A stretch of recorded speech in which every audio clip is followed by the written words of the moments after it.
سب طریقے اس ذات کے لیے جس نے کل کائنات بنایا۔ دوستوں بھی بات ہو رہی تھی کہ سائنسدان اور صوفی ان کے بارے میں کبھی غور کرو، یہ کوئی ایسی بات نہیں ہے۔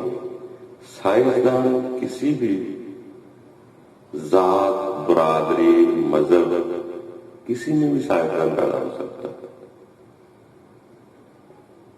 اسی طرح صوفی اس کی کوئی برادری نہیں ہوتی،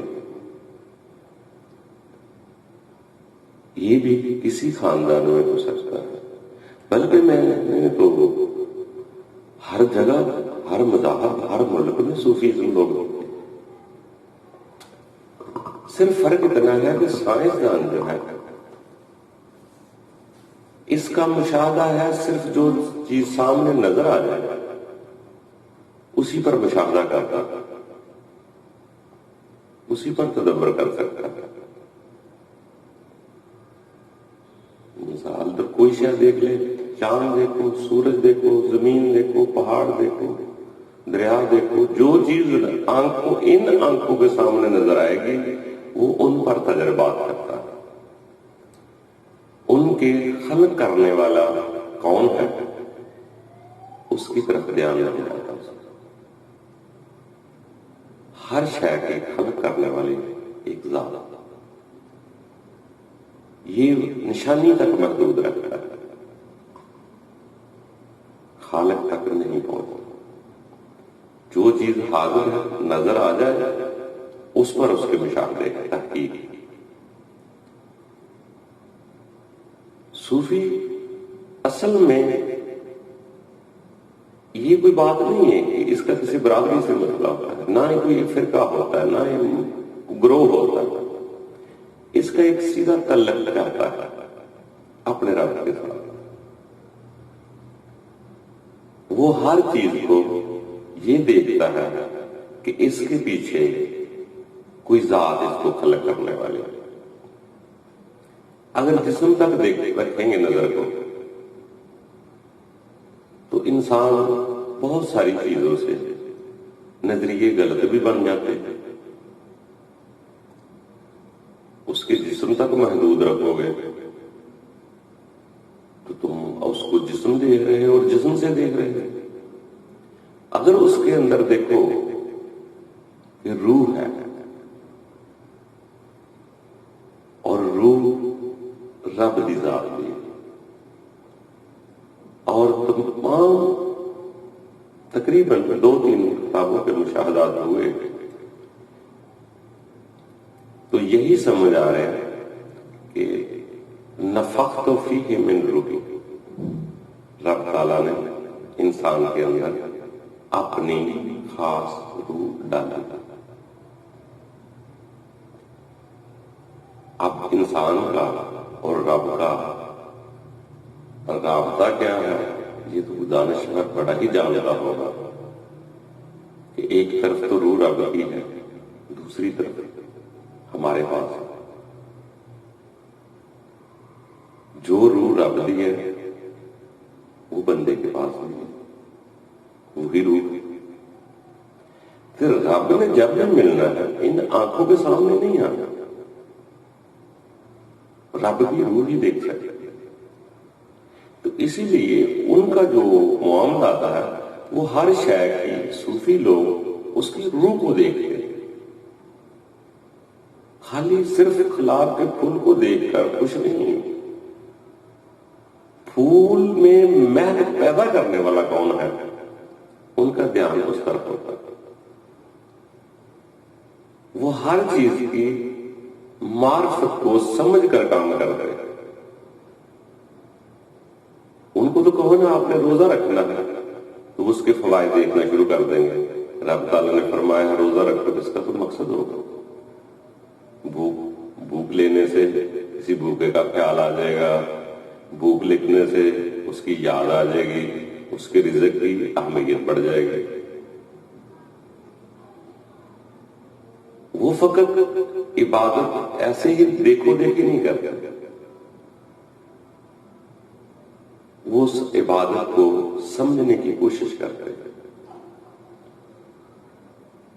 جیسے اکثر فرمایا جاتا ہے کسی بھی بڑی عبادت کے نام مختلف مذاہب میں ایسی باتیں آتی ہیں، جیسا کہ ادھر بھی کہ حج کر کے جاؤ، حج کرنے جاؤ، اگر قبول ہو جائے تو انسان بچوں کی طرح معصوم ہو جاتا ہے. معصوم بچوں کی طرح ہو جاتا ہے. 50 سال کا آدمی بھی اگر حج کرنا جائے تو وہ بچوں کی طرح ہو جائے. وہ خوبی کیا ہے بچپن؟ کبھی غور کرو، بچپنا کتنا خوبصورت. بچپن کو اکثر ہم کہتے ہیں بچوں میں فرشتوں کی صفتیں ہوتی ہیں. اس کی وجوہات کیا ہے؟ اس پہ تدبر کرنا کہ اگر 50 سال کا آدمی حج کر کے بھی واپس آئے تو وہ بھی بچوں کی طرح ہو جاتا ہے. صرف بچوں کے نیچر کو دیکھنا پڑے گا کہ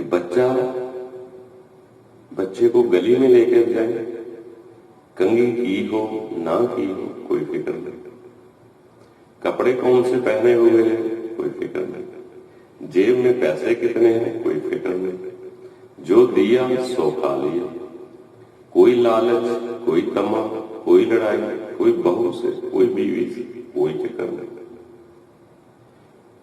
تو بچے کی خوبیاں اصل میں اس میں داخل ہو جاتی ہیں کہ وہاں جا کے جب اللہم لبیک کہتا ہے تو اپنی جزا اپنے رب کے سامنے حاضر ہوگا. وہ اسی کو ہی دکھلانا چاہتا ہے. جب وہاں سے واپس آئے گا تو اپنے رب کے حضور اسی شوق و ذوق سے پیش ہوگا. اس کو کسی کو دکھانے کی ضرورت نہیں کہ مجھے کوئی اچھا کہے گا، مجھے ایسے برا کہے گا. وہ کنگھی بھی کرے گا تو اپنے لیے، کپڑے بھی پہنے گا تو اپنے لیے، کھانا بھی کھائے گا تو اپنے لیے، کسی کو دکھانے کے لیے نہیں کرے گا. یہی بچوں کی صفت ہے، یہی عبادت قبول ہونے کی صفات. اسی طرح جس کو صوفی ہم کہتے ہیں یہ کوئی علیحدہ مخلوق نہیں، انہی ہی راہوں سے گزرتے ہیں یہ بھی لوگ. جیسے اکثر ہے ایک بچہ جب پیدا ہوتا ہے تو اکثر آپ کتابوں میں دیکھیں گے، بڑی کتابوں میں، الہامی کتابوں میں دیکھیں گے تو وہاں ان بچے کے پیدا ہونے پر کہا جاتا ہے کہ یہ انسان پیدا ہوا ہے یا پیدا کرنے والے کا فرما بردار مسلم پیدا ہوا.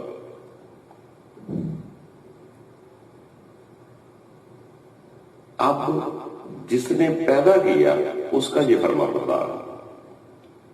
دوسرا انسان پیدا ہوا، اس وقت بچپن میں اس کا نہ کوئی نظریہ، نہ کوئی مذہب، نہ کوئی جماعت، نہ کوئی ملک، اسے کچھ خبر. مگر عبادت کے بعد بچپن آتا ہے. یہ غور طلب بات یہ ہے کہ اتنی بڑی عبادت کر کے انسان بچوں کی طرح معصوم ہوتا ہے. بچپن بہت خوبصورت سما ہے جب نہ کسی سے نفرت ہوتی ہے، نہ کوئی بہت زیادہ محبت ہوتی ہے، بس مزے سے زندگی گزارتا ہے. یہی بچپنا ہے، نہ کسی کا حسد، نہ کسی سے نفرت. اپنے اندر اس کی کوئی بھی آگ اس وقت پیدا نہیں ہوئی ہوتی، نہ نفرت کی آگ، نہ حسد کی آگ، نہ شہوت کی آگ، کسی بھی قسم کی آگ اس کے اندر نہیں. اسی لیے وہ فرشتوں کی صفت جیسا کہا جاتا ہے. وہی بچہ جو بڑا ہوتا ہے، کبھی وہ طالب علم، کبھی وہ عالم ہو گیا، کبھی اس سے آگے ڈگریاں اس کی بڑھ گئی، مفتی ہو سکتا ہے، کتب ہو، جو بھی کچھ آگے بڑھتا جائے گا، آگے بڑھتا جائے گا. تو صوفی جو ہوتا ہے وہ بھی انہی چیزوں سے گزرتا ہے. صرف آ جا کے یہ ہے کہ وہ ہر کام کی معرفت کو سمجھتا ہے، جاننا چاہتا ہے کہ میں جو کام کر رہا ہوں اس کا کوئی مقصد ہے، وہ پہلے مقصد کو مد نظر رکھتا ہے کہ جو بھی میں کام کر رہا ہوں، اگر وہ کنگھی بھی کرے گا تو میں کس کے لیے کر رہا ہوں؟ وہ کپڑے پہن کر یہ نہیں کہے گا کہ دیکھو بھائی مجھے پسند آئے ہیں، میرے کپڑے ٹھیک ہیں، وہ کسی کے لیے نہیں پہنتا، وہ اپنی ذات کے لیے کرتا ہے، اسے اپنی فکر ہوتی ہے، وہ کسی سے نفرت نہیں کرے گا، کیونکہ دل میں جس ذات کو وہ بسانا چاہتا ہے وہاں نفرت بھی بوجھ ہے، وہاں نفرت بھی بوجھ ہے، وہ نفرت بھی نہیں کرے گا، معاف کرتا جائے گا۔ جب کبرے قوت کو دیکھتا ہے تو وہ چھوٹی چھوٹی چیزوں سے جب آگے گزرتا ہے تو ایک جگہ رب تعالیٰ فرماتا ہے کہ زمین اور آسمان کے درمیان ہر چیز میری، اب کس سے نفرت کریں گے؟ ہمارے پاس تو نفرت کے سوا کچھ بھی نہیں، ہم تو اپنے سینے میں آگ چھپائے بیٹھے ہیں، جب بھی بولتے ہیں منہ سے غصے کی آگ نکل رہی ہے، اس کی حکمتیں ہیں وہ بعد میں سمجھ آتی ہیں، جب ایمان کے درجے بڑے ہو جاتے ہیں، ایمان کی صفت میں ہے فلاں فلاں چیز پہ ایمان لانا، اس کے ساتھ شر ہی و خیر ہی من اللہ تعالی، آپ کیا کہیں گے؟ اس لیے اپنے اندر امن پیدا کرو، ایمان پیدا کرو، سکون پیدا کرو۔ جنت بھی ایک سکون کا نام ہے۔ ہم آگے بڑھتے بڑھتے اتنے ملکوں مذاہب گروہوں میں تقسیم ہوتے جا رہے ہیں، آگے تو کوئی جگہ نہیں ہے، یہاں بھی اچھا برا، آگے بھی جنت ہوتا سرگ نرگ، دو ہی کالونیاں آئی۔ جی ہم بچپن سے بالغ ہونے کی طرف جاتے ہیں تو آگے ہمارے شعبے بھی اختیار کرنے لگتے ہیں، باہر کا کسی بھی جگہ رہو، کسی کو برا نہ کرو، نفرت پیدا نہ کرو،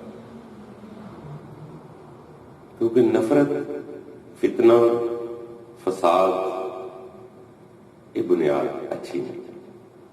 ٹھیک ہے جو کچھ اپنا لیا اس میں خوش رہو، پانا تو رب کو ہے، کیا کسی کو غلط کہے کہ یہ اپنی بات ٹھیک ہوتی، کسی کو برا کہے بغیر آپ ٹھیک نہیں ہو سکتے؟ کیوں ہم دوسروں کو چاہ رہے ہیں کہ دوسرا میرے مطابق بنے؟ جو بھی راستہ مل گیا، جو بھی مل گیا ہے وہ اسی میں خالص ہو جاؤ۔ یہ چھوٹی چھوٹی فروعاتی چیزوں میں جھگڑا نہیں کرنا چاہیے۔ رب تعالیٰ نیت کو جانتا ہے کہ انسان جھک تو میرے آگے رکھا ہے، تو آگے بڑھتے ہیں، اپنی فکر کرے، ہمیں تو دوسروں کی فکر کھائے جا رہے ہیں۔ وہاں تو فرمان میں آتا ہے اپنی اپنی مومنوں اپنی اپنی فکر کرے۔ کبھی کبھار انسان سوچتا ہے جیسے کہ ایک دن اتفاق ہوا، ویسے تو شروع سے پڑھتے ہیں بچپن سے، ایک دن کہنا پڑا قل واللہ احد، کہہ دو اللہ ایک ہے، کہہ دو کے لفظ سے غور کرنا پڑا کہ کہہ دو کس کو کہہ رہا ہے، میں تو اکیلا ہوں، زبان اقرار کر رہی ہے، اس کی تصدیق دل نہیں کرنی ہے، میں کہہ رہا ہوں اکیلا اپنے دل کو کہہ رہا ہے، کہہ دو اللہ ہے۔ اگر دل میں اللہ ہو یا اس کی کچھ محبت ہو تو وہ کہتے بھی ہاں اللہ اللہ۔ تو دوستو یہ زندگی تجربات سے آگے بڑھتی ہے، نفرت نہ کرے، کوئی برابر نہیں ہوتا، سب آگے پیچھے جا رہے ہیں. کوئی پہلی کلاس میں، کوئی دوسری میں، کوئی 5ویں میں، کوئی 10ویں میں. ہمیں نفرت نہیں کرنا چاہیے. ہم چاہتے ہیں بالکل منون میرے مطابق ہو جائے دوسرا. کیوں؟ نہ میرے سے کم ہو، نہ میرے سے زیادہ ہو. زیادہ آگے بڑھ گیا وہ بھی برا، پیچھے رہ گیا وہ بھی برا. کیا ان کے ٹھیک ہونے سے مجھے ٹھیک ہونا؟ تو یہ پریشانی میں خود خرید رہا ہوں. مومن کو تو اپنی اپنی فکر کرنے کا کام ہے. ویسے بھی آپ کسی بھی الہامی کتاب میں دیکھیں تو شروعات سے آخر تک جائیں نا آپ، تو وہاں پہ مختلف چیزیں ملیں گی آپ کو. اس میں اس کا یہ مطلب نہیں کہ کتابوں میں کوئی اختلاف ہے، وہ انسان کے خود کے ایمان کے درجات ہیں. جیسے کبھی فرمایا جاتا ہے میں نے رات بنائی سونے کے لیے، کبھی کہا جاتا ہے رات کو اٹھ اٹھ کے مجھے یاد کرو. تو پہلے والا غلط نہیں ہو گئے، اس کی کلاس اپنی ہے. دوسرے کو کہا جا رہا ہے کہ رات کو اٹھ اٹھ کے مجھے یاد کرو. پھر اس کے آگے بھی ہیں جو لوگ راتوں کو پہلو نہیں کرتے ہیں، مجھے یاد کرتے ہیں، ان کے لیے میں نے آنکھوں کی ٹھنڈک رکھی ہوئی. تو اس کا یہ مطلب نہیں کہ تینوں آیتوں میں کوئی اختلاف ہے، ان میں اختلاف نہیں ہوتا. ہمارے ایمان کے درجے، ہم کس مطابق، کس آیت کے مطابق جا رہے ہیں، وہ ہمارا درجہ. جیسے بندے کے ذمہ بندہ اچھے کام کرے، بندہ ہدایت لے، چین تک علم سیکھنے جائے، گود سے گور تک علم سیکھے، مہد سے لہد تک علم سیکھتا جائے. اس کا مقصد ہوگا کہ انسان بڑھتا ہی رہتا ہے. جب ہم بریک درمیان میں لگا دیتے ہیں کہ اب میں بس ادھر رک گیا، وہ آگے نہیں سیکھ سکے. آگے بڑھنا ہے، لہد تک جانا ہے، موت کی آخری سانس تک توبہ کے دروازے بھی کھلے اور سیکھنے کا وقت بھی ہے. آگے بڑھتے رہنا ہے، بریکٹ لگا کر رکنا نہیں. ہم جب رک جاتے ہیں تو دوسروں سے نفرت کرنا شروع کر دیتے ہیں. ایسا نہیں. اگر انسان شروع میں کچھ سیکھ رہا ہے تو طالب علم اس کو سیکھنے کا حق ہے. ویسے تو کامیابی سیانے لوگ فرماتے ہیں کہ انسان سدا طالب علم ہے.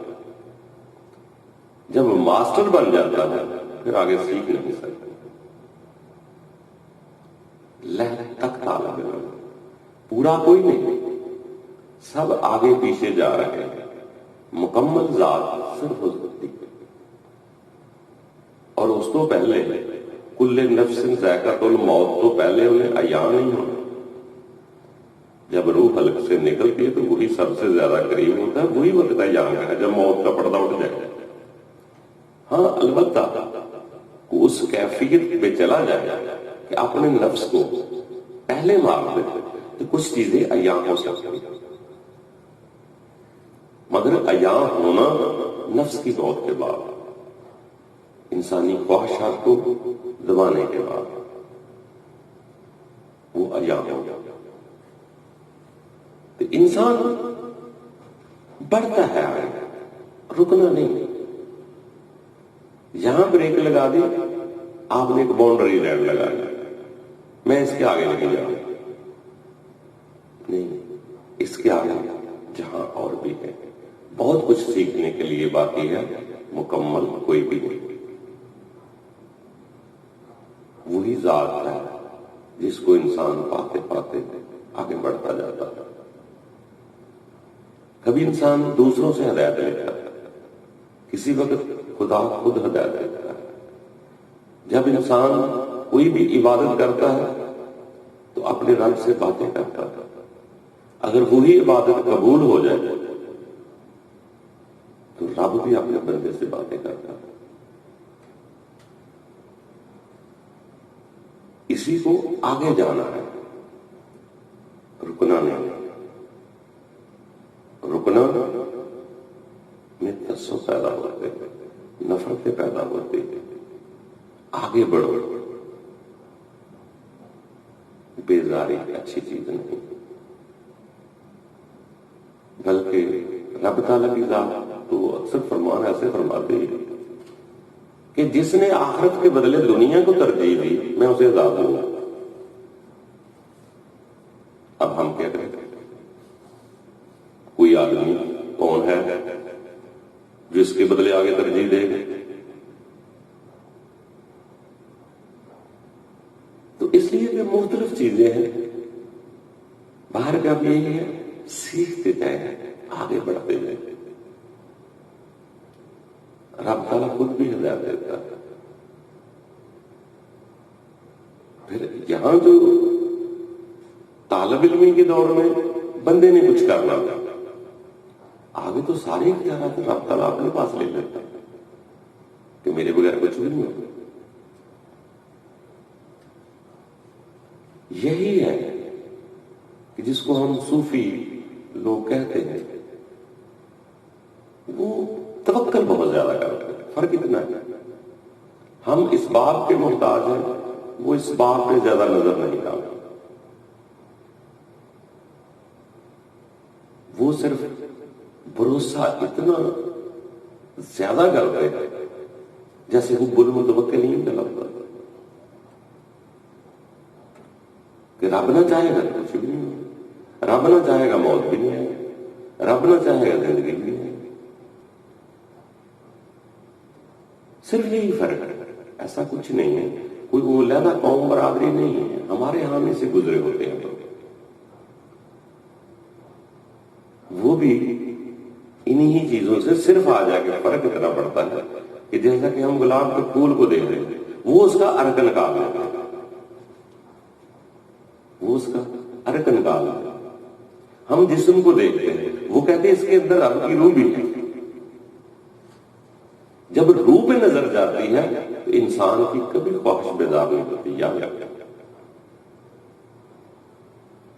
اور ہم دوسروں کو برا کہتے ہیں، اگر وہ راستے میں جا رہا ہے تو ہم کہتے ہیں کہ وہ برا ہے، حالانکہ وہ برا نہیں تھا، ہو سکتا ہے وہ اللہ اللہ کرتا جا رہا ہے، نہیں یہ تو میری بات ہو رہی ہے، قصور اس کا تو نہیں ہے۔ تو انسان کو خود کے اندر دیکھنا ہے، ایسا کوئی علیحدہ نہیں ہے۔ جیسے وہ ہوتا نا کہ سبھی اولاد آدم ہیں، سب رب کی مخلوقات،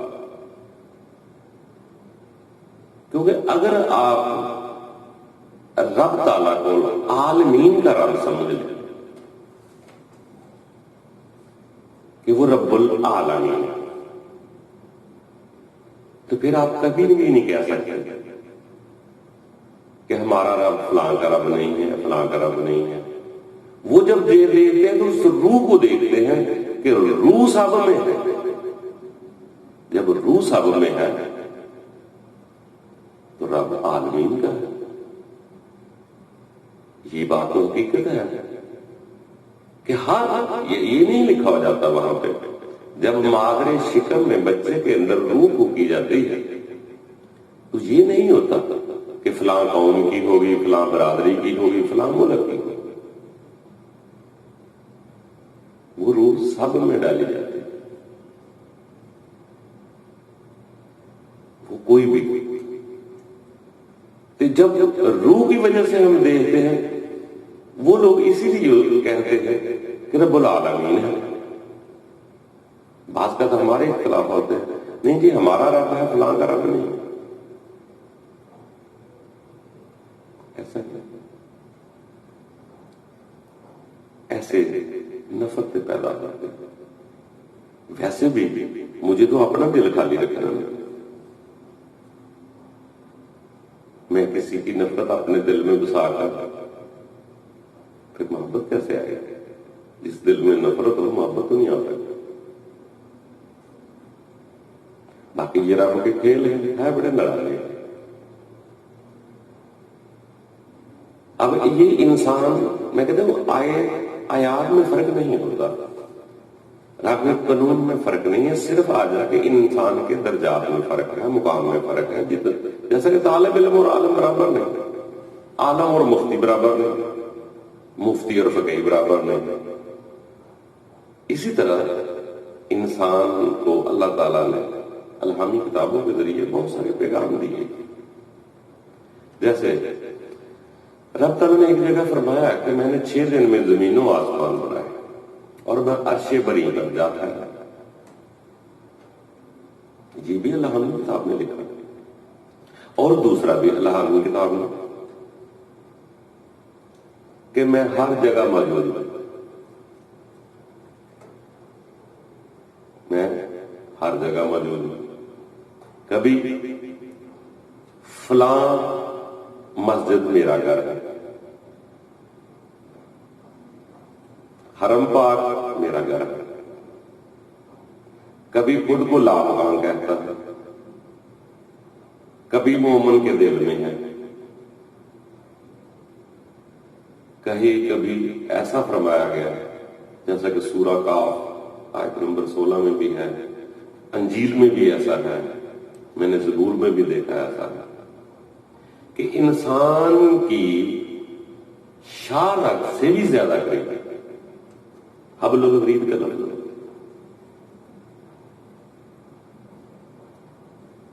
اب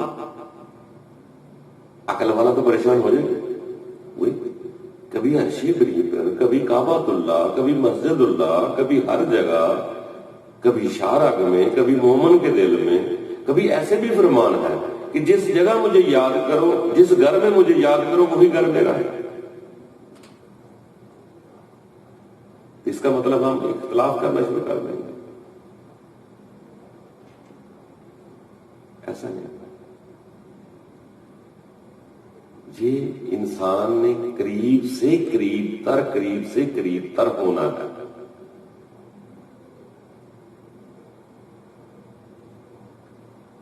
آپ کی مرضی ہے۔ کوئی لوگ اگر کوئی شعر رکھ میں تسلیم کرتا ہے تو وہ بھی الہامی کتابوں کے مطابق کر رہا ہے، اگر کوئی عرش بری پہ کر رہا ہے تو وہ بھی الہامی کتابوں کے مطابق کر رہا ہے۔ یہ آپ کی بات ہے، ہماری تمہاری بات ہے، قرآن میں اختلاف نہیں ہوتا، کتابوں کسی بھی الہامی کتابوں میں اختلاف نہیں ہوتا، صرف ہمارے سمجھنے بوجھنے کی بات ہوتی ہے کہ ہم سمجھتے ہیں کہ وہ پر مانگ رہا ہے عرش بری پہ رہے، وہ اس کے لیے عرش پر آسمانوں کے اوپر ہے، وہ وہاں سمجھ رہا ہے، کوئی شارک میں سمجھ رہا ہے، کوئی ہر جگہ سمجھ رہا ہے، تو اختلاف نہ کرے۔ یہ ہر انسان کے ایمان کے طرف وہ سمجھے گا جیسے سمجھنا اسے۔ اللہ تو لامقام ہر کبریائی قوت کا نام ہے، اس کا کوئی تصور نہیں۔ وہ اس کی روح ہے انسان کے اندر، اگر وہ بیدار ہو جائے تو کچھ نظارے دیکھ لے تو اور بات ہے، رب کا وجود تو کوئی نہیں، وہ کبرے کے بہت بڑی بریک ہوگا۔ دوستو، اس زندگی کو سفر سمجھو، خوبصورت بنا سکتے ہیں اس سفر کو۔ آگے کسی بھی آگ کو لے کر نہ جانا، جہنم جسے ہم بولتے ہیں وہ ایک آگ ہے، آگ میں جلانے کے لیے وہاں لکڑیوں پہ ڈالنے انسان کا جسم ہی ایندھن بننا، اور انسان کے اندر ہی وہ آگ موجود ہے، اسے نفرت کی آگ کہیں، غصے کی آگ کہیں، شہوت کی آگ کہیں، تکبر کی آگ کہیں، وہ آگ ہی ہے جو کسی کو جلاتی ہے، کسی کو دکھ دیتی ہے، کسی کو پریشان کرتی ہے، کسی کا گھر اجاڑتی ہے، وہ نفرت کی آگ ہی ہے۔ اس کو ساتھ لے کے نہیں آنا، اس آگ کو یہاں ختم کرنا، اسی کے لیے صبر کا کہا جاتا ہے۔ بڑے کمال کی بات ہے، ویسے تو ہر کام آسان ہے، یہ باتیں تو آسان ہے، مگر صابرین جیسا لفظ آتا ہے کہ میں صبر کرنے والوں کے ساتھ ہوں، تو صبر کرنا بہت مشکل کام ہے۔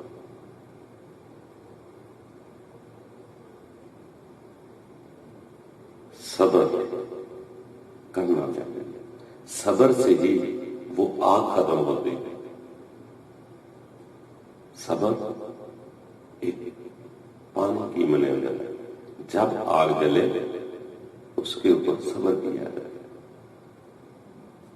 اس کی بہت بڑی فضیلت ہے۔ رب تعالیٰ صبر کرنے والوں کے ساتھ، صبر کی بہت بڑی اہمیت ہے، اس کو دیکھیں، غور کریں۔ باقی شکر والے لوگ تو بہت بڑے ہیں، جو لوگ شکر ادا کرتے ہیں وہ تو بہت بڑے لوگ ہوتے ہیں، مگر ہمیں صبر تک تو پہنچنا چاہیے۔ شکر تو وہ خود کرا دیں، جیسے ہوتا ہے کہ عبادت میں رب کو دیکھو، چلو دیکھنے کی تو ابھی سمجھ نہیں آئی، کم از کم عبادت کو مراج بننے دیں، پھر ہو سکتا سمجھ آ جائے، ورنہ اتنا تو ضرور محسوس کریں گے وہ ذات ہمیں دیکھ رہے ہیں۔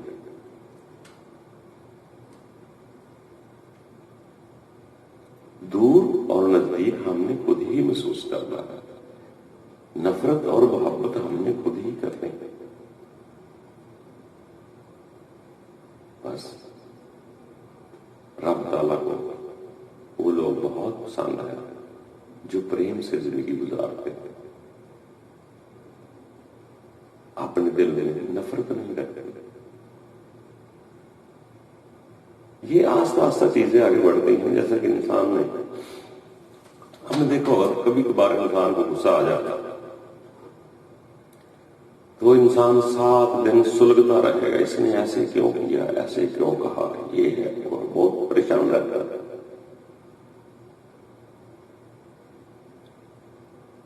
دھیان بار بار اسی طرف جائے گا، بار بار اسی طرف جائے گا۔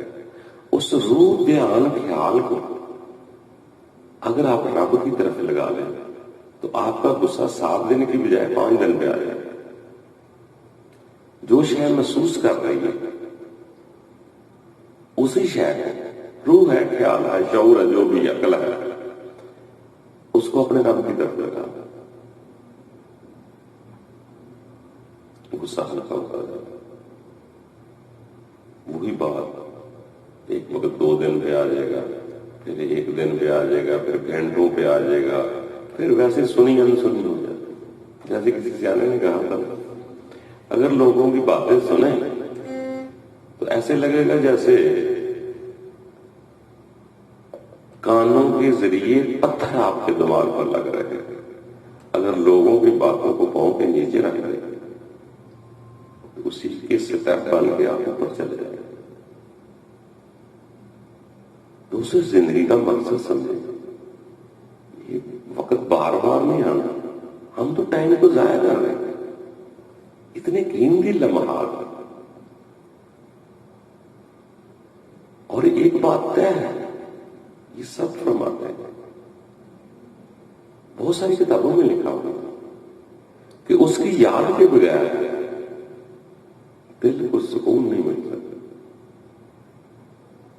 وہی ذات ہے جو دل کا اطمینان دیتے ہیں۔ تو تبھی تو صوفی لوگ آگے بھاگتے ہیں، حالانکہ جسم کا تو ان کا کوئی حال نہیں ہوتا، ان کو تو کوئی ملنے کے لیے بھی تیار نہیں ہوتا، ان کے تو پیر پھل ہے ان سے بھی زیادہ، مگر ان کے دل کا اطمینان ہوتا ہے، اسی لیے وہ آگے بڑھتے ہیں۔ جب وہ سکون کو سمجھ لیتا ہے، سکون بہت بڑی عطا، ظاہر کو کچھ بھی ہو جائے، دل کو اطمینان ہے۔ وہ جیسے کہتے ہیں کہ سمندر کی لہروں میں آپ کبھی اپنے چہرے کو دیکھیں تو نظر نہیں آئے، جہاں ہلتے ہوئے پانی کو دیکھیں تو اپنا چہرہ نظر نہیں آئے، جب پانی سکون سے کھڑا ہو جائے گا آپ اپنا چہرہ دیکھ سکیں۔ اسی طرح اپنی پہچان کے لیے اپنے اندر سکون پیدا کرنا. جب سکون ہو جائے گا پھر بہت ساری چیزیں، اچھے اچھے پھول وہاں جنم لیتے ہیں. پھر آپ پریم کریں گے، نفرت کبھی نہیں کریں گے. بات صرف یہی ہے. انسان کا سب سے بڑی پرابلم یہ ہے کہ انسان اپنے ہر فعل کو، اپنی ذات کو دنیا میں منوانا چاہتا ہے کہ دنیا مجھے اچھا کرے. میں وہ کام اپنے آپ کے لیے نہیں کرتا، دوسرا مجھ پر آتی ہے. تو اس میں سے ایک کھیل بن رہا ہے، یا اپنے آپ کو خدا کے دربار میں پیش کرے یا دنیا کے سامنے پیش کرے. اگر دنیا کی رضا لینی ہے، دنیا بھی راضی ہو جائے، آپ کو شاباش دے گی کہ آپ بہت اچھا کام کر رہے ہیں.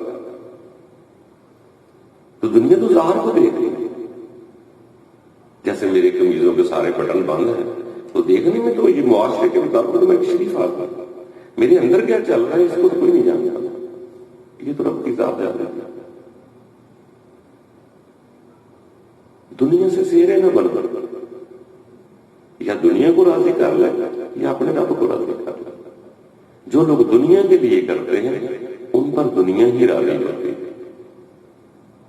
بلکہ اچھے سے اچھا کام بھی بعض کا ایسا ہوتا ہے، اگر عبادت میں یہ محسوس کیا کہ دنیا مجھے دیکھ رہی ہے، ریاکاری ہو گئی ہے، تو وہی منہ پہ مار دی جاتی ہے. بڑی بہترین عبادت ہے ثقافت کرنا، غریب غربا کا خیال رکھنا.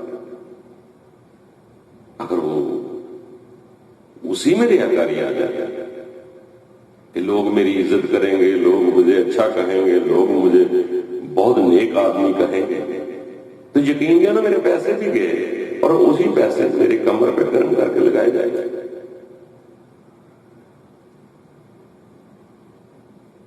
یہی بات ہے کہ ہم لوگ دنیا کی ڈگر پر چل پڑے کہ دنیا کو راضی کرنا ہے، کسی بھی طریقے سے دنیا راضی ہو. مگر یاد رکھنا یہ دنیا کبھی راضی نہیں ہوگی. اپنے آپ کو راضی کر، اپنے آپ سے پیار کرے.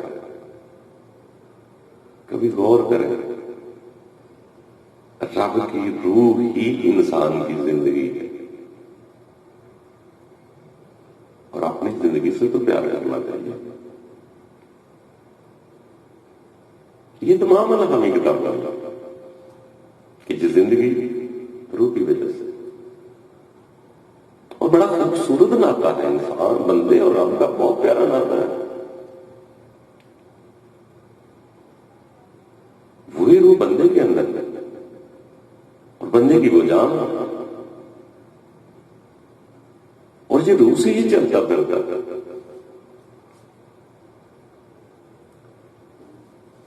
اسی لیے جو ہم جس کو صوفی کرام، میرے کچھ مشاہدات ہوتے ہیں، میں تو کچھ کسی قابل نہیں، میں تو صرف لوگوں کو ہی دیکھتا ہوں یا اپنے آپ کو دیکھتا ہوں، میں تو کچھ بھی نہیں.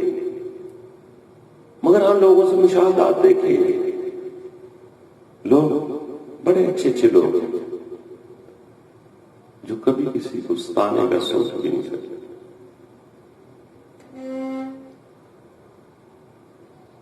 بس وہ پڑھنے کی کوشش کریں، اس کا نام آپ کچھ بھی رکھ دیں، عالم کہہ دیں، درویش کہہ دیں، صوفی کہہ دیں، مگر وہ کبھی کسی کا برا نہیں سوچتا. بس یہی خوبی، اور کوئی اس کی برادری لیتا نہیں، کوئی مذہب لیتا نہیں، بلکہ ہر مذہب میں ایسے لوگ ہیں، ہر قوم، ہر ملک میں ایسے لوگ ہوتے ہیں. ایک گھر میں بھی ایسے ہو سکتے ہیں. ایک آدمی کی سوچ ہے یار جھگڑے فساد نہ ہو، دوسرا آدمی، 5 آدمی جھگڑ رہے، ایک کہتا نہیں ہے.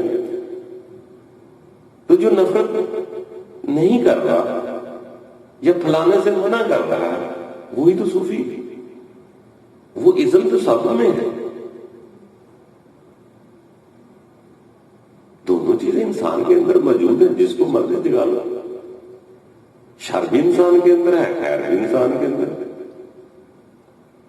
شیطان کوئی لہذا مخلوق نہیں ہے جو فلموں میں دیکھتے ہیں مصری میں بڑے سینگوں والے ہوتے ہیں، ایسا کچھ نہیں۔ شر ایک طاقت کا نام ہے، جیسے فرمان آتا ہے کہ یہ انسانوں میں بھی ہے، جنوں میں بھی۔ تو انسان کے اندر ہی وہ چیزیں ہیں، وہ دونوں کی جنگ سے ایک چیز جاگ جاتی ہے، طاقتور ہو جاتے ہیں۔ یہ انسان کے اندر ہی معاملات ہے۔ اگر یہ شر کی طرف بھی جائے گا تو اس کو وہاں بھی بہت ترقی ملے گی، اسی میں ترقی کرتا جائے گا۔ اگر یہ خیر کی طرف جائے گا تو ادھر بھی ترقی کرتا جائے گا۔ اس کا یہ نہیں ہے کہ دونوں چیزیں انسان کے اندر موجود نہیں، موجود ہے، شر بھی خیر بھی، مگر کہ دونوں کی جنگ چلتی رہتی ہے۔ اگر تازہ تازہ انسان ہو تو کوئی غلط کام ہو جائے، شرمندگی والا کام ہو جائے، انسان شرمندہ ہوگا بہت زیادہ، شروعات ہے۔ اگر اسی کام کو 5-7 دفعہ کر لے تو اس کو اسی میں لذت آنا شروع کر دے۔ جیسے فرمان آتے ہیں کہ روگیوں کے روگ بھی میں خود ہی بڑھا دیتا ہوں، برے لوگوں کو برے کام بھی ان کی زینت بنا دیتا ہوں۔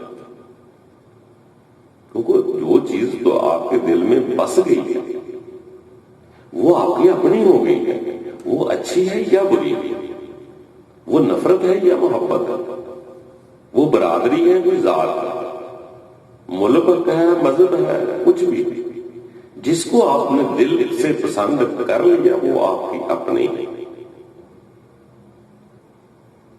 وہ آپ کو پیاری لگے۔ جس شے سے آپ محبت کریں گے اس کا یہ مقصد نہیں ہے وہ رائٹ ہے یا رانگ ہے، محبت آپ کسی سے بھی کر سکتے ہیں۔ ایسی محبتیں بھی ہیں جو آپ کو دنیا تک ہی محدود کر دیں گے، آپ کو آگے جانے کی کبھی آپ کا دل نہ چاہے۔ محبت نے بھی بڑھنا ہے، نفرت نے بھی بڑھنا ہے، جو دل میں بسا لیں گے وہ آپ کا اپنا لگنا شروع ہو جائے گا۔ بہت سارے لوگ ہیں جو، کچھ لوگ اگر شراب پینا شروع کر دیتے ہیں اس میں آگے بڑھتے جاتے ہیں، اگر کوئی برائی کی طرف جا رہا ہے اس میں آگے، اگر وہ اس کو برا سمجھے تو اس طرف جائیں گے، جہاں تو وہ اسی لیے رہا ہے اس کو زینت لگ رہی ہے، اس کو اچھا لگ رہا ہے، تو اس لیے وہی چیز بڑھتی ہے جو انسان کے اندر پیدا ہوگی، جو دل پر چسپاں ہو جائے گی وہی آپ کو اچھی لگے گی۔ جو خواہش آپ کے دل پر ہے عبادت بھی آپ کی اسی کے لیے ہو جائے گی، آپ کا سجدہ بھی اسی پر ہو جائے گا۔ اس لیے دل کو، من کو صاف کرنا، ہر عبادت کا مقصد بھی یہی بن رہا ہے کہ ہمارے دل صاف ہو۔ دل صاف ہوں گے تو ہم اپنے رب کی طرف دیکھیں گے، اور جتنے بھی مزاحم کی باتیں ہیں آپ کبھی تدبر کریں تو یہی ہے۔ جیسے اکثر آپ نے سنا ہوگا کہ روح کیا ہے، یہ تو آپ طے کر رہے ہیں، اس سے آپ کوئی بھی انکار نہیں کر سکتا کہ یہ زندگی روح کی وجہ سے نہیں۔ ہر الہامی کتاب میں ہے، ہر دانشور نے لکھا ہے، کوئی اقرار کرے یا نہ کرے، الہامی کسی کتاب کا ہم انکار نہیں کر سکتے کہ انسان کے اندر روح ہے۔ جب مادر شکم میں ڈالی جاتی ہے تو بچہ حرکت میں آتا ہے، جب موت کے وقت روح نکلتی ہے تو حرکتیں قلب بند ہو جاتی ہیں۔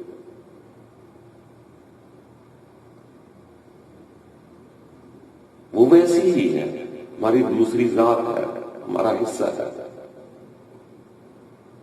جیسے خواب میں ہم کہیں گھر پہ سو رہے ہوتے، مگر خواب میں روح دوسرے شہر چلے جاتے، دوسرے ملک چلے جاتے، اور جب وہاں پہنچی ہوتی ہے تو اس والے جسم کو علم نہیں ہوتا، اور روح والے جسم کو بھی اس کا علم نہیں ہوتا. آپ وہاں ایسا ہی محسوس کریں گے کہ میں اثر ہی کی، جبکہ جسم گاؤں میں سویا ہے، روح شہر میں آ گئی، تو وہ آپ کی روح ہے، آپ کا دوسرا پارٹ ہے، آپ ظاہر ہے، وہ اصل ہے. اسی طرح ہی آخری وقت پر بھی ایسے ہوگا کہ جسم کہیں چارپائی پر پڑا ہوا، روح لگا ہو جائے گا. تو موت کس کو آئے گی؟ روح کو تو موت ہی نہیں ہے، تو جسم بھی وہاں پڑا ہوا. جب ذرب وہاں پڑا ہوا ہے تو موت کس کو؟ کل نفس ذائقۃ الموت. انسان کی اس وقت کوئی خواہش نہیں ہوتی، خواہش کو موت آتی، نفس کو موت آتی. انسان کی باڈی اس وقت کوئی چیز نہیں مانگے، نہ روٹی، نہ بوٹی، نہ بچے، نہ پانی، نہ دودھ، کوئی شے باڈی نہیں مانگتی. باڈی تو وہاں چارپائی میں موجود ہے، مگر باڈی مانگ کچھ نہیں سکتی، اس کی خواہشات کو موت آ گئی.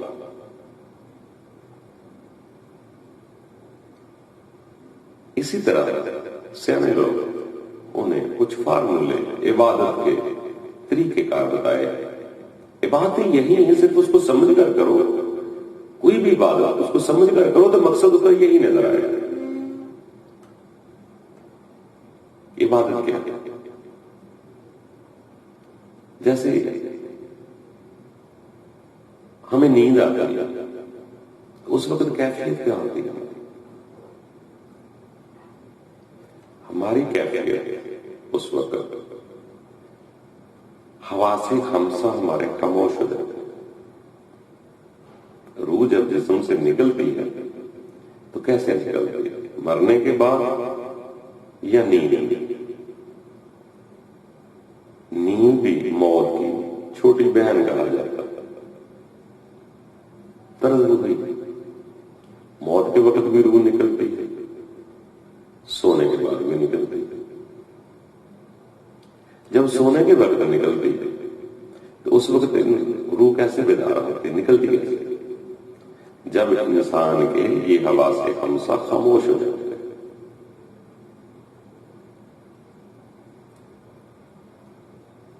تب نیند آئے گی. نہ ہاتھ کسی چیز کو چھو رہے ہیں، نہ ناک سے خوشبو سونگھ رہے ہیں، نہ آنکھوں سے کسی کو دیکھ رہے ہیں، نہ کانوں سے سن رہے ہیں، نہ کوئی چیز چکھ رہے ہیں. یہ محسوس کرنے والی چیزیں حواس خمسہ ہم اس کو کرتے ہیں. جب کچھ نہ کر رہی اور چھٹی چیز ہے، اس کو روح کا ہو، خیال کا ہو. اگر سارا کچھ خاموش ہونے کے باوجود خیال آپ کا بازاروں میں گھوم رہا ہے تو نیند نہیں آئے گی. اصل کھیل ہے اس خیال کو بازاروں سے، دنیا سے نکال کر اپنے اندر لانا. جب وہ آپ کے قریب آ جائے گا تو آپ کو سکون ملے گا. سکون ملنے کے بعد آپ کو نیند آئے گی. یعنی کہ یہ بات طے ہو گئی کہ خیالات کو اپنے اندر لانے میں سکون ملا. جب سکون ملا ہے آپ سو گئے ہیں. اب سو گئے ہیں، آپ کی روح انرجی پاور قبول کر وہ نکل جائے گا، جس کو خواب کہتے ہیں. اسی طرح جو ہمیں عبادتیں بتائی جا رہے ہیں کا بھی مقصد یہی ہے کہ جب بھی عبادت کرنے لگو آپ کے تمام حواس خاموش ہو جائے. اور یہ جو ہم کہتے ہیں کہ مسلح یا عبادت گاہ میں آ کے دنیا سے رابطہ کٹ جائے، اس کا یہ مقصد نہیں ہے کہ جسم وہاں سے آؤٹ ہو جائے گا. جسم وہاں ہے، خیالوں سے دنیا کو نکالنا، آپ کے خیال کو دنیا سے واپس لانا، جو ادھر ادھر بھٹک رہا ہے اس کو قریب لانا. عبادت اصل اس لیے کی جاتی ہے کہ آپ کا خیال واپس آ جائے. وہ روح ہے یا خیال ہے جو بھی کچھ کہہ رہے ہیں، جب وہ اپنے قریب آ جاتا ہے اس کو کہتے ہیں یکسو ہونا یا یکجا ہونا، کہ آپ کا خیال آپ کے قریب آ گیا. اس وقت دنیا کی ہر شے بھول جاؤ کہ میرے بینک بیلنس کتنے ہیں، جیب میں پیسے کتنے ہیں. جیسے سوتے وقت آپ کو نہیں یاد ہوتا نا کہ بچے کہاں سو رہے ہیں، پیسے کتنے ہیں جیب میں، اسی طرح عبادت میں بھی وہ کیفیت پیدا کرنی ہے کہ آپ کی جیب میں پیسے کتنے ہیں، پیسے کہاں چل رہی ہے، یہ نہیں خیال کرنا بچے کہاں ہیں. ہر شے کو بھولنا ہے، خیال کو اپنے قریب لانا. جب آپ خیال کو اپنے اندر لے آئیں گے اس میں کوئی دنیا کی چیز نہیں ہے، تو آپ کا سجدے کی حالت میں آپ کی روح مراج کر سکتی ہے. اسی لیے فرماتے ہیں کہ یکسوئی کی ہر عبادت مراج کرتی ہے، یا نماز مومن کی مراج ہے. سر تو سجدے میں گیا، آپ کے اندر سے کوئی چیز پاورفل ہو کے مراج کرتی ہے. سر سجدے میں ہے، مراج بلندی ہے. تو عبادت کو سمجھ کر کریں تو تبھی مراج ہوگی. وہی کیفیت جو نیند میں تھی، حواس خاموش ہوئے، خیال آپ کا اندر آ گیا تو وہ بیدار ہوئی. اب یہاں بھی روح کو مراج ہوئی، روح ہی بلند ہوئی. آپ اسی طرح سکون سے عبادت کے دوران کوئی بھی عبادت کریں جو آپ کو طریقے پسند ہیں اسی پر کریں. اختلاف بھول جائیں. اختلافات میں تو وہ مراج کر ہی نہیں سکتی نا، کیوں رب تعالیٰ نیتیں دیکھتا ہے. فیل میں انسانی جسم میں 19-20 ہو بھی جائے تو ایسی فکر والی بات نہیں ہوتی. اچھے طریقے سے عبادت کریں، یکسو ہو کر اپنے خیال کو اپنے اندر واپس لانا. ہوتا تھوڑا سا مشکل ہے، محنت کرنا پڑتی ہے. جیسا کہ شروع میں کسی بھی اللہ کے بندے کو آپ دیکھیں، چلو ہم خاص بندوں کی طرف دیکھتے ہیں، اور انہوں نے ہمیں بھی بتایا. حضرت عیسیٰ علیہ السلام دریا کے کنارے جا رہے ہیں، بیٹھا کرتے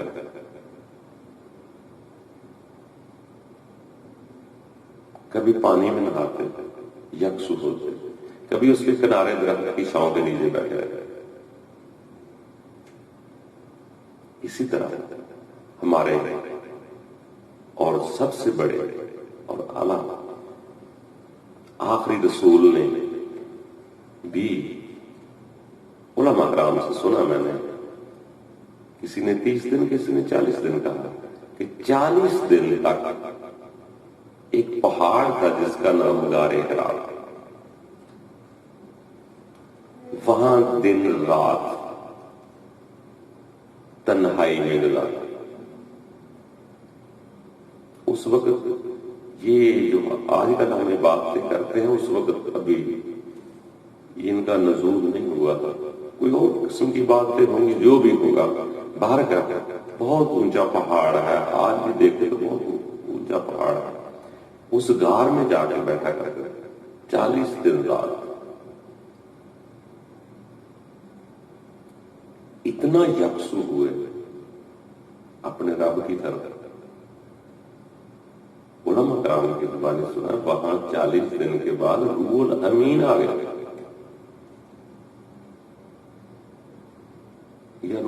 امین ہو گئی تھی یا جبرائیل آ گئے تھے؟ جبرائیل اور روح الامین ایک ہی کہتے ہیں.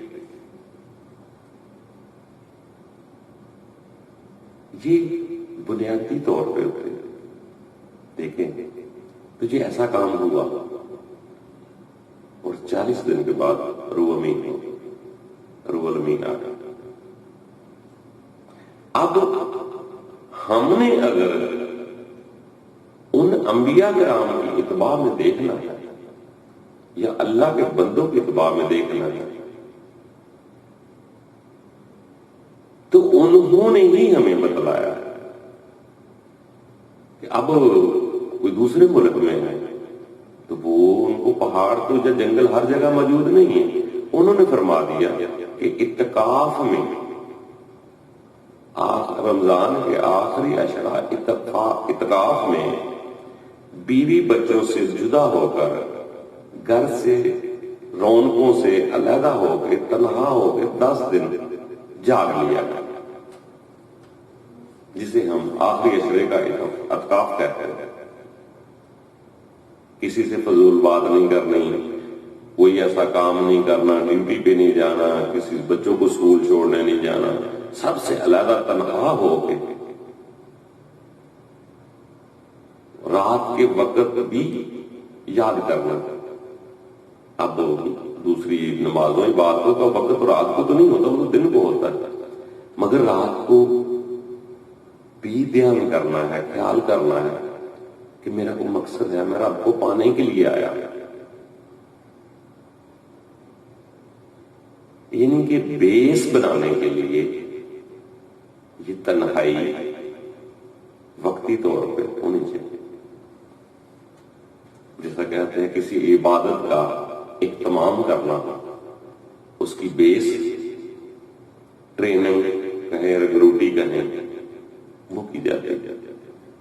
پھر جب ہو جائے، معاملات جڑ جائے، پھر ضروری نہیں ہے، اس کو تازہ تو کر سکتے ہیں مگر پھر ضرورت نہیں. آپ کے جب روح جڑ گئی، عبادت قبول ہو گئی، پھر آپ روٹین سے چلتے رہے. اصل عبادتوں کا مقصد بھی یہی ہے کہ ہماری روح رب سے جڑ جائے، یا وہ روح کی رسی پکڑی جائے، حبل الورید پکڑی جائے، ہم اسے اپنی شارگ میں تسلیم کر لیں، قریب سے قریب تر تسلیم کر لیں. یہی انسان کی زندگی کا مقصد ہے، یہی کامیابیاں ہیں.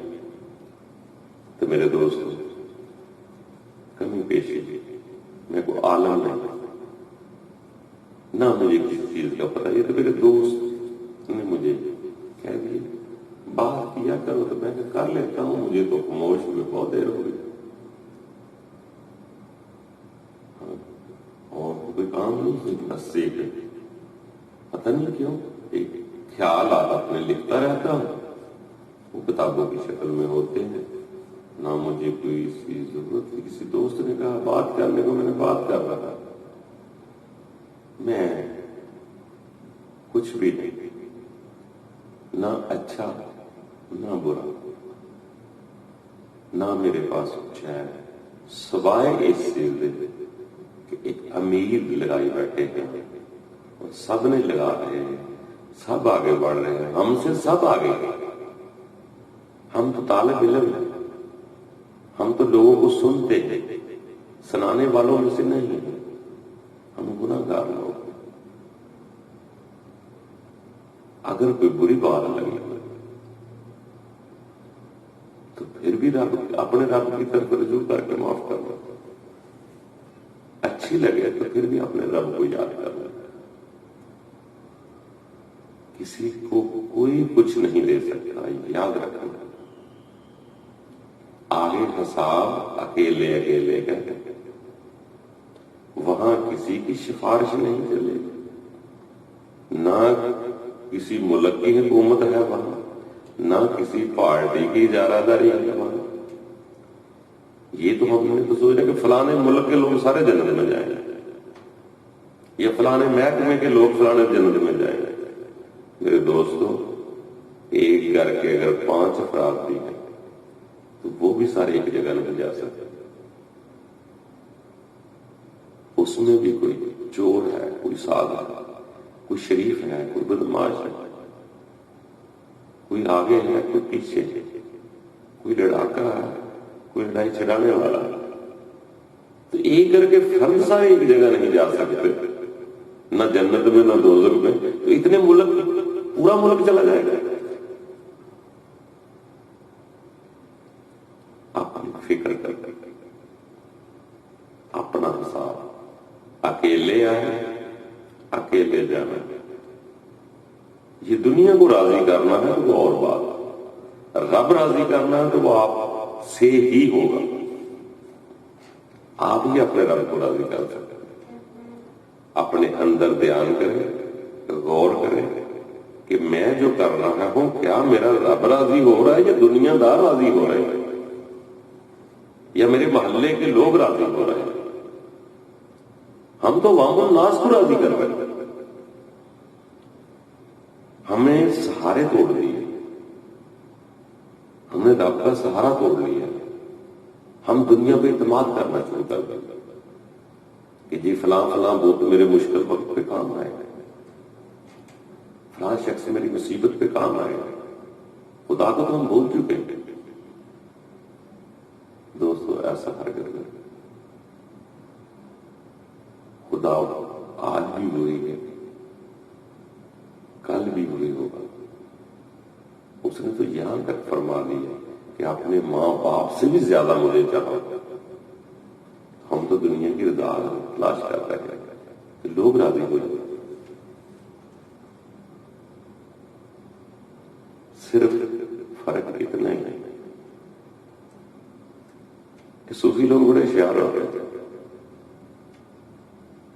آپ بندوں پہ بھروسہ کریں گے وہ فقط رب رکھ رہے،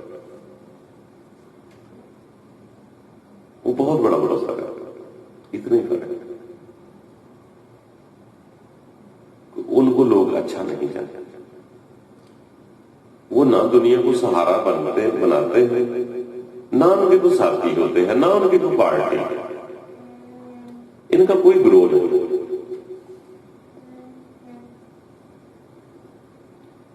یہ ویسے ہی ہے جیسے کسی بھی قوم میں کوئی سائنسدان پیدا ہو جائے، کسی میں کوئی صوفی چلا جائے. وہ بھی ہم میں سے ہی ہے، وہ بھی انہی کاموں سے گزر کے جاتے ہیں. صرف ہم عبادت کرتے ہیں، وہ عبادت کی معرفت سے ذرا زیادہ آگاہ ہوتے ہیں. فرق اتنا ہے. ہمیں خوش ہونا چاہیے ان کو دیکھ کر. مگر یہ بیچاروں کی پرابلم ایسی ہے، سننے میں آئی، طریقوں میں پڑا ہے کہ جس محکمے جس قوم کا صوفی پیدا ہوگا وہی قوم والے اس کو سزا دیں گے. یہ مارک ابھی تک سمجھ نہیں آیا. مگر وہ بڑے فکر والے لوگ ہوتے ہیں. وہ جن کی اتباعوں میں جاتے ہیں وہ دنیا کی مصیبتوں کو برا نہیں سمجھتے. ان کے نزدیک مصیبت بری نہیں. ان کو پتا ہے، انہوں نے اپنے بزرگوں سے پڑھا ہوگا، یہ زندگی آزمائش ہے. یہ زندگی مومن کے لیے قید خانہ ہے. جس مسلم کو غم نہیں وہ میری امت میں سے نہیں. اگر مصائب دنیا کے برے ہوتے تو اللہ کے بندوں کی طرف نہ یاد رکھنا، مصائب ہی زندگی کی رہنمائی. جب تک یہاں سے بیزار نہ ہوئے آگے جانے کو جی نہ جائے. اللہ تعالیٰ کے جتنے بھی خاص خاص بندے آئے ان کی زندگی کی ہسٹری دیکھیں گے تو یہاں سکھ نہیں ملا. ان کے آخری وقت کو دیکھیں، ان کو ہمیشہ اچھا کرنے کے بدلے الٹا صلاح دیا گیا. رب ہی اچھے کام کی ابتدا کرواتا ہے اور رب کی مخلوق ہی انہیں پتھر مارتی ہے. جیسے حضرت عیسیٰ کے دور میں بڑا مشہور ہوا کہ وہ لوگ حضرت عیسیٰ روح اللہ کے پاس بہت اعلیٰ بڑے بڑے معجزات ہیں. انہوں نے لوگوں کی آنکھیں بھی ٹھیک کی، کوڑ کے علاج بھی کیے، بیماریوں کے علاج بھی کیے، بڑے اچھے اچھے معجزے سے لوگوں کو ٹھیک کرتے رہے. مگر جب آخری وقت آ گیا وہی لوگ پتھر مارنے والوں میں شامل ہو اور دنیا کی تاریخ میں ایسا ہونا. باقی علماء کی باتیں ہیں، وہ اتنا علم تو ہمیں نہیں ہے، مگر اتنا ضرور ہے کہ اللہ کے خاص بندے تھے، ان کے ساتھ ہوا گیا. ٹوٹل 8-10 سال نہیں ملے، وہ بھی وقت پہ کام لگائے آپ نہیں سکتے. اسی طرح ہر دور میں دیکھیں، آخری رسول کے دور میں اللہ تعالیٰ نے کتنا بڑا انعامات سے نوازا. مکہ کے لوگ ان کی عزت بھی کرتے تھے، یہاں تک کہ اپنے رشتے داروں پر اعتبار نہیں کرتے تھے. آخری رسول کے پاس اپنی امانتیں بھی رکھواتے تھے. اتنا دیانتدار صادق کو نہیں سمجھتے تھے، عزت تھی. مگر جیسے ہی اللہ نے نبوت کرنا پڑا کیا، وہ بھی اللہ کے حکم سے کیا. اپنی مرضی، وہ مقام نبوت جو ہوتا ہے اس میں اپنی مرضی نہیں ہوتی انسان، وہ سب کچھ رب کے حکم سے کرتا ہے. خود تو نہیں گئے ہوں گے، رب نے بھیجا ہوگا، وہاں گئے. اب دیکھ لو اللہ نے نبوت کتنا بڑا مقام ہے، کتنی بڑی عزت ہے، خدا کے نزدیک بہت بڑا مقام ہے. کبھی حیران ہوتا ہوں یا اللہ تعالیٰ وہ تیرے بندے تو پورے بادشاہ بن کے رہنے چاہیے، یہ تو سب بیگم ہونے چاہیے. مگر یہ کیا معاملہ ہے؟ ایک طرف اتنا بڑا انعامات، تاج نبوت. تاج نبوت کے بعد جب اعلان ہوا، جب تک خود کہتے رہے کہ میں بات کرتا ہوں اچھے کام کرو، لوگ مان لو. جب کہنا پڑا کہ رب تعالیٰ کا حکم ہے ایسے کرو، اب لوگ نہیں مان رہے. وہی اعلان نبوت کے بعد وہی امن کے شہر سے اتنا خطرہ محسوس ہوا کہ لوگ، باقی تو بہت چیزیں واقعات ہوئے، کوڑے پھینکے گئے، جادوگر کہا گیا، عجیب سی داستانیں ہوئی، اوجریاں پھینکے گئے. مگر یہاں تک نوبت آ گئی کہ اس مکہ امن کے شہر سے رات کو نکلنا پڑا اور غارِ ثور میں رات گزارنا. کبھی اور کرو، امن کے شہر سے تلواریں نکل گئی ہیں، شہید کرنے کے ارادے بن رہے ہیں. یہ مومن کی زندگی ہے. اب رب تعالیٰ تو ہی سمجھا ہمیں، اس معرفت سے آگاہ کر دے، ہمارے دلوں کو اطمینان دے دے. یہ زندگی جینے کی جا نہیں ہے میرے دوستوں، یہاں رہنا نہیں. عارضی زندگی ہے، خوبصورت پریم سے معرفت حاصل کر لو، اس کی حب کو راضی کر لو، حب سے اپنے رب کو راضی کر لو اور اطمینان دے دے. دل کو اطمینان ہوتا ہے. مگر ایسا ہوتا ہے آج بھی ملا، آج بھی ملا، آج بھی ملا، خوشی میں چاہتا کہ بڑھتی رہے. مگر ایسا نہیں ہے کہ وہ کسی کا بازو پکڑ دل کا اطمینان بہت زیادہ دے سکتا ہے، مگر ایک وقت کے بعد اللہ تعالیٰ ہم سب پر آسانیاں پیدا کرے. خوش رہو، نفرت نہ کرو، اپنی فکر کرو، ایک دوسرے کے لیے دعا کرو، بلکہ سب کے لیے سلام والی سلامتی چاہو. مذہب اسلام جو بھی ہے اصل مین ایشو ہے کہ سلام کرو، سلامتی بھیجو.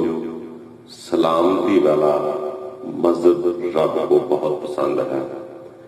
جو بھی رب کی طرف جائے اور دوسروں کے لیے سلامتی یا رحمت کی دعا کرے وہی رب تعالیٰ کو پسند ہے. اب اس میں کون ہے دوستو آپ جانے، تو آپ کا کام جانے.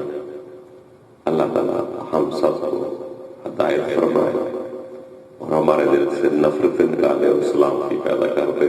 ہم کسی کا برا سوچ نہ